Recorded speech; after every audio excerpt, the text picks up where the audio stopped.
Hi guys, अगर मैं इन दोनों फ़ोन की बात करूँ ना, इंटरनेट पे इन दोनों को काफ़ी ज़्यादा कंपेयर किया जा रहा है। मतलब ये है नथिंग फ़ोन 2A और ये है iQOO Z9। प्राइस में भी डिफरेंस है, बट पता है कंपेयर क्यों कर रहे हैं लोग इनको?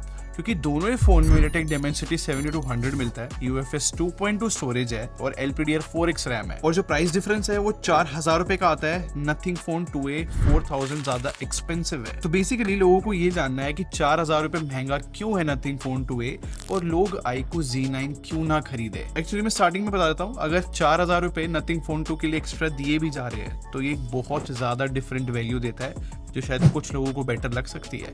कैसे, वो मैं एक्सप्लेन करूंगा वीडियो में। स्टार्ट करने से पहले बता दूं, मेरा नाम है संजय, चैनल का नाम है टेक बार।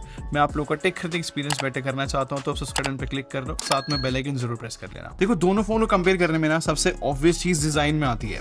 मतलब अगर मैं iQOO Z9 की बात करूं तो ये फोन दिखने में बिल्कुल भी बुरा नहीं है, बट एक ऑब्वियस डिजाइन लैंग्वेज के साथ आता है। मतलब पता लगता है कि 20,000 रुपए का फोन है, क्योंकि इस कैटेगरी में यूजुअली हमें ऐसे ही डिजाइन वाले फोन मिलते हैं जिसमें पॉलीकार्बोनेट फ्रेम होता है, पॉलीकार्बोनेट बैक होता है और ऐसे स्क्वायर कैमरा मॉड्यूल। जबकि नथिंग फोन 2A की बात करें तो यहाँ पर नथिंग ने नो डाउट कुछ अलग करने की कोशिश करी है। मतलब इस फोन में ये जो लाइट्स दी है, जिसको ग्लिफ लाइटिंग बोलते हैं, ये यूजफुल तो है ही। जैसे कि मैंने टाइमर ऑन कर रखा है तो ये प्रोग्रेस बार की तरह बनता है, या फिर मैंने कैब बुक करी हो उबर से तो वहां पर भी दिख जाता है कि कितनी देर में कैब आएगी। और अगर मैं पॉडकास्ट सुन रहा हूँ तो यहाँ पर मैं वॉल्यूम देख सकता हूँ कितनी है फोन की। तो ये छोटी छोटी इसकी यूजफुल चीजें है, बट ये अट्रैक्शन भी बहुत ज्यादा क्रिएट करता है आसपास। मतलब लोग मुझसे पूछते हैं कि भाई ये कौन सा फोन है, बहुत यूनिक दिख रहा है। बट स्टिल जो मटेरियल है ना दोनों फोन के, वो एग्जैक्टली सेम है। मतलब नथिंग फोन 2A भी जो है पूरा पॉलीकार्बोनेट का ही बना हुआ है। और अगर इन हैंड फीलिंग की बात करूं तो थोड़ा ओपिनियन वाली चीज हो जाती है, बट स्टिल मेरे को ऐसा लगता है कि नथिंग फोन 2A बहुत ज्यादा प्रीमियम फील होता है iQOO Z9 के मुकाबले इन हैंड। और इसके पीछे सिंपल सा रीजन है। मतलब जितने भी एजेस है नथिंग फोन 2A के, चाहे फिर वो बैक से मैं आपको जूम करके दिखाऊं, पूरे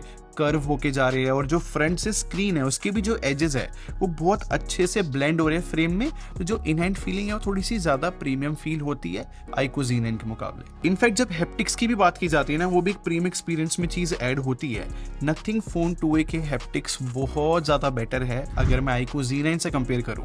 और हैप्टिक फीडबैक बिलीव मी काफी जगह मैटर करते हैं, और मेरे को सबसे ज्यादा मैटर करते हैं टाइपिंग में। वो मुझे फील हुआ कि नथिंग फोन 2A की टाइपिंग एक्सपीरियंस लगा लो, या फिर जब कोई कॉल आई है, कोई नोटिफिकेशन आई है, तो बहुत अच्छी वाइब्रेशन मोटर हेल्प करती है। खैर, जो बाकी छोटी छोटी चीज है जैसे कि display protection, nothing phone 2A में गोरिल्ला ग्लास 5 है तो iQOO Z9 में ड्रैगन ट्रेल है। और दोनों ही फोन में IP54 रेटिंग है। बट iQOO Z9 में एक छोटा सा एडवांटेज है कि यहाँ पर हाइब्रिड सिम स्लॉट मिलता है। मतलब अगर माइक्रो SD कार्ड लगाना है तो वो पॉसिबल है, क्योंकि नथिंग फोन 2A में हम सिर्फ 2 सिम लगा सकते हैं माइक्रो SD कार्ड में। अब दोनों फोन की डिस्प्ले को कंपेयर करते हैं one by one. Nothing phone 2A की बात करूं तो इसमें एमोलेड पैनल है जो कि फुल HD+ है और 6.7 इंच की डिस्प्ले है, और 120 हर्ट्ज का रिफ्रेश रेट भी है और HDR का सपोर्ट भी है। और ये exact same specifications iQOO Z9 भी देता है, बस डिफरेंस ये है कि 6.67 इंचेस की डिस्प्ले है और दोनों फोन की ब्राइटनेस में भी एक बड़ा डिफरेंस है। जो नथिंग है ना वो 1300 निट्स की पीक ब्राइटनेस के साथ आता है, जबकि iQOO Z9 1800 निट्स के साथ आता है। और ये रियल लाइफ में डिफरेंस क्रिएट करता है, क्योंकि जब डायरेक्ट सनलाइट में दोनों फोन को मैंने देखा ना, स्लाइटली बेटर iQOO Z9 लग रहा है। और अच्छी ब्राइटनेस का एक और जगह पे रोल रहता है, वो है HDR प्लेबैक के अंदर। मतलब जैसे कि आप नेटफ्लिक्स पे कोई कंटेंट देख रहे हो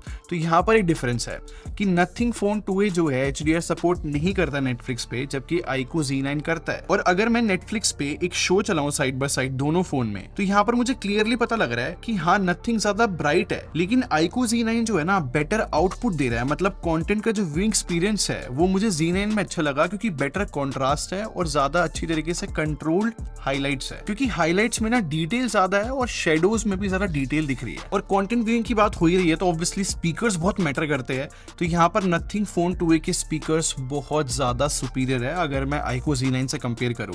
मतलब iQOO Z9 अपनी पोटेंशियल के 200% वॉल्यूम भी ले जाते हैं ये, बट 200% वॉल्यूम पे भी इतना ज्यादा लाउड नहीं है जितना नथिंग फोन 2 है। खैर, दोनों स्टीरियो है बट स्टिल बेटर नथिंग है। और एक ना मेरी जनरल सी शिकायत बन चुकी है कि बहुत सारी UI में ऐसा होता है कि बहुत सारी एप्स के अंदर 60 हर्ट्ज मैक्सिमम रिफ्रेश रेट रहता है। जैसे कि iQOO Z9 में गूगल फोटोज में खोलूं तो ये 60 हर्ट्ज हर्ट्ज पे चलेगा। अब इसको फिक्स करने के लिए मुझे सेटिंग्स में ना फोर्स करना पड़ेगा 120 हर्ट्ज आईकू के अंदर, जबकि नथिंग में ऐसा नहीं है। मतलब ये ज्यादातर 120 हर्ट्ज पे ही चलता है, तो ये एक अच्छा रहता है। दोनों फोन की बैटरी डिपार्टमेंट को कंपेयर करूँ ना, तो देखो दोनों फोन जो है 5000 mAh कैपेसिटी के साथ आते हैं। चार्जिंग में बहुत मामूली डिफरेंस है यार। मतलब आईकू अगर 44 वोल्ट दे रहा है तो नथिंग जो है 45 वोल्ट दे रहा है। बट यहाँ पर एक बहुत इंपॉर्टेंट डिफरेंस आता है कि आईकू जो है बॉक्स में चार्जर देता है, नथिंग नहीं देता।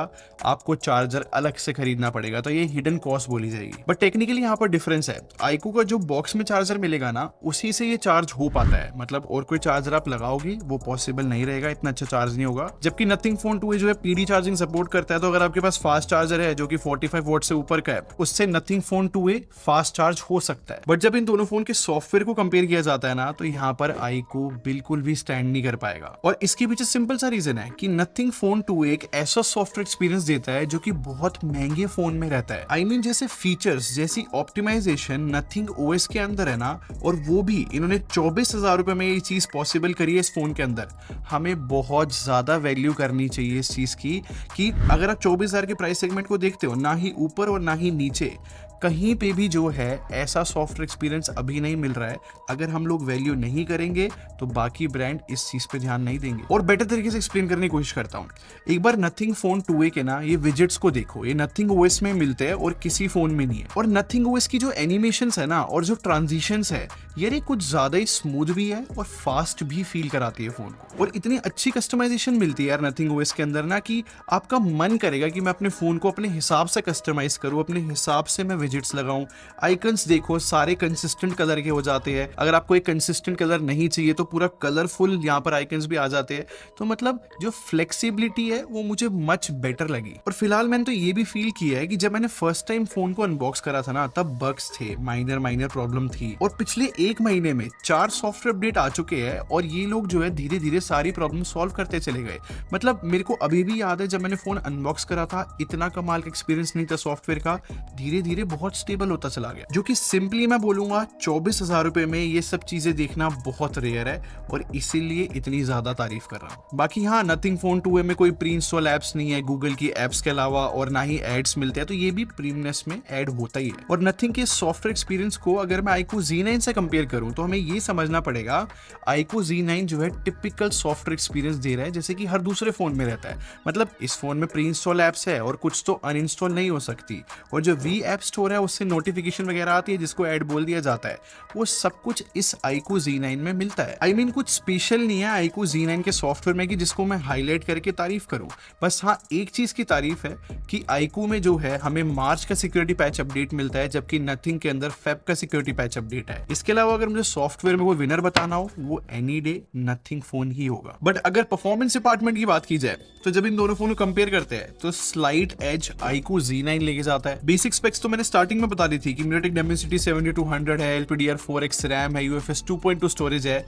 बट जो मेरे पास ये दो फोन्स है ना, इनके स्टोरेज वेरिएंट और रैम वेरिएंट अलग है। I mean, जो नथिंग फोन 2 है मेरे पास, इसमें 12GB रैम और 256GB स्टोरेज है, जबकि iQOO Z9 8GB रैम और 128GB स्टोरेज वाला है मेरे पास। और इंटरेस्टिंग बात पता है क्या है, मेरे पास iQOO का बेस वेरिएंट होने के बाद भी N22 के स्कोर 7,23,000 आए हैं iQOO के, जो कि नथिंग से ज्यादा है। और ये सेम स्टोरी Geekbench में भी है, यहाँ पर भी स्कोर्स iQOO के बेटर है। और CPU थ्रॉटलिंग तो और भी इंटरेस्टिंग है, नथिंग में 94% आया है, जबकि iQOO Z9 के अंदर नो थ्रॉटलिंग आई है। बस एक ही जगह पे नथिंग फोन 2 आगे आया है, वो है स्टोरेज स्पीड टेस्ट के अंदर। फैक्ट बड़ा सिंपल सा है, जब बेंचमार्क्स की बात की जाए वहां पर iQOO बेटर है। बट मैं क्लियरली बता देता हूं, अगर आप लगातार एप्स दोनों फोन में बिल्कुल ओपन ही करते रहोगे बैक टू बैक, तो दोनों फोन अटकना शुरू कर देंगे। और गेमिंग की बात करूं तो मैंने दोनों फोन में COD खेला लो प्लस एक्सट्रीम सेटिंग्स पे, और 2 डेथ मैच करे दोनों फोन्स में, और दोनों जो है फोन 90 FPS दे रहे थे, जो कि अच्छी चीज है। और एक चीज मैं इन्फॉर्म कर देता हूं, नथिंग में तो FPS काउंटर मिलता है, लेकिन iQOO में FPS काउंटर शो नहीं होता। मैं सिर्फ अंदाजे के साथ बता रहा हूं, क्योंकि नथिंग में 90 FPS दिख रहा था ना, तो सेम बिल्कुल एक्सपीरियंस iQOO के अंदर था, उस हिसाब से बोल रहा हूं,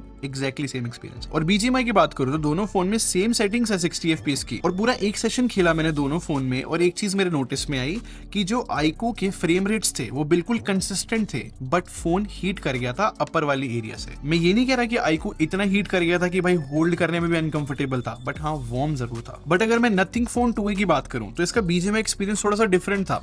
मतलब गेम प्ले जैसे मैंने स्टार्ट करा बीजीएमआई का, 2 मिनट की गेम प्ले तक तो 60 FPS थे, बट 2 मिनट के बाद 45 हो गए थे FPS। बट इसके बाद ऐसा सडन ड्रॉप मुझे नहीं देखने को मिला पूरे सेशन के अंदर। लास्ट तक 57, 58, 60 के अराउंड ही FPS मिल रहे थे। और इंटरेस्टिंग बात तो ये है कि नथिंग ने इस चीज को फिक्स करा है। मतलब जब स्टार्टिंग में मैं फोन टेस्ट कर रहा था, बीजीएमआई में काफी प्रॉब्लम थी, बट सॉफ्टवेयर अपडेट से इन्होंने चीज सॉल्व करी है थोड़ी। तो ये थी परफॉर्मेंस की सारी बातें। अब फाइनली कैमरे के बारे में बात कर लेते हैं, क्योंकि यहाँ पर एक मेजर डिफरेंस आ जाता है। जैसे कि सबसे पहला डिफरेंस तो सिंपल सा है कि अल्ट्रा वाइड लेंस नहीं मिलता iQOO Z9 के अंदर। iQOO का सेटअप 50+2 मेगापिक्सल का है और जो 2 मेगापिक्सल वाला है वो डेप्थ सेंसर है। जबकि नथिंग फोन 2A की बात करूं तो इसके बैक साइड में 50+50 मेगापिक्सल का सेटअप मिलता है और अल्ट्रा वाइड लेंस है 50 मेगापिक्सल। दोनों फोन से फोटोज मैंने कैप्चर करी है, साइड बाय साइड दिखाता हूं। और फोटोज देखने के बाद एक चीज क्लियर थी कि नथिंग का सेंसर साइज बड़ा है, तो इस वजह से वो ज्यादा लाइट गैदर कर पाता है और ये फोटोज में क्लियरली दिखता है। और एक और चीज जो मेरे नोटिस में आई कि नथिंग का जो कॉन्ट्रास्ट है ना वो मच बेटर है, क्योंकि जो iQOO है ना वो डार्कर एरियाज को थोड़ा ब्राइट करने की कोशिश करता है। इनफैक्ट अगर आप फोटोज को बहुत ध्यान से देखोगे तो नथिंग का कैमरा ज्यादा वाइड रहता है 1x पे भी iQOO के मुकाबले। और अगर कलर्स के बारे में बात करूं तो देखो यार, इन सारी फोटोज को देखने के बाद एक चीज तो क्लियर है कि iQOO का जो वाइट बैलेंस है वो काफी कूल की तरफ रहता है, थोड़ा ब्लूइश की तरफ, जबकि नथिंग में जो है ज्यादा वार्म टोन रहती है। बट स्टिल नथिंग के जो कलर्स है ना वो ज्यादा एक्यूरेट है iQOO के मुकाबले। और अगर ह्यूमन शॉट्स की बात करूं तो वहां पर भी नथिंग की जो डिटेल है वो ज्यादा अच्छी से आती है और स्किन टोन भी बेटर कैप्चर करता है। और अगर डिफिकल्ट लाइटिंग सिचुएशन है ना तब भी नथिंग ही बेटर परफॉर्म कर रहा है, क्योंकि HDR इसका बेटर है। और सिंपली बोलूंगा ये सारी की सारी बातें जो है पोर्ट्रेट मोड में भी एप्लीकेबल है। यहाँ पर ही मुझे नथिंग का ही कैमरा बेटर लगा। अब सेल्फी की भी बात कर लेते हैं। नथिंग जो है 32 मेगापिक्सल फ्रंट कैमरे के साथ आता है और जो iQOO है वो 16 मेगापिक्सल के साथ आता है। और अगर साइड बाय साइड फोटोज दिखाऊं तो यहाँ पर सिंपली बोलूंगा यार, जो स्किन टोन है, जो डिटेल है, वो फिर से बोलूंगा नथिंग की बेटर है। और जैसे कि मैं हमेशा कहता हूँ, लो लाइट सिचुएशन में एग्जैक्टली पता लगता है कि कौन सा फोन ज्यादा बेटर फोटोज लेता है। अब यहाँ से एक चीज क्लियर है कि नथिंग की जो कलर रिटेंशन है लो लाइट में वो बेटर है। इनफैक्ट डिटेल और नॉइज रिडक्शन में भी नथिंग ही बेटर है यार यहाँ पे। और वीडियो के बारे में बात करूं तो दोनों फोन 4K 30 FPS रिकॉर्ड कर सकते हैं। और मैं साइड बाय साइड फुटेज दिखाता हूँ। देखो यहाँ पर स्टेबलाइजेशन मुझे दोनों फोन की सेम लगी, बस कलर्स मेरे को iQOO के थोड़े बेटर लग रहे हैं। बट क्योंकि बेटर सेंसर है यहाँ पर नथिंग के अंदर, तो वो ज्यादा लाइट गैदर कर पाता है, तो थोड़ी ब्राइट वीडियो रहती है, स्लाइटली बेटर है। बट जब मैंने फ्रंट वीडियो कंपेयर किया तो यहाँ पर देखो कंपटीशन नहीं है, क्योंकि iQOO के अंदर स्टेबलाइजेशन मिलती ही नहीं है, जबकि यहाँ पर नथिंग में स्टेबलाइजेशन है। तो ओवरऑल आउटपुट उसी का बेटर है नथिंग का। अब सारी बातों को कंक्लूड करने की कोशिश करते हैं। मैंने इतनी कॉम्प्लीट बातें करी है।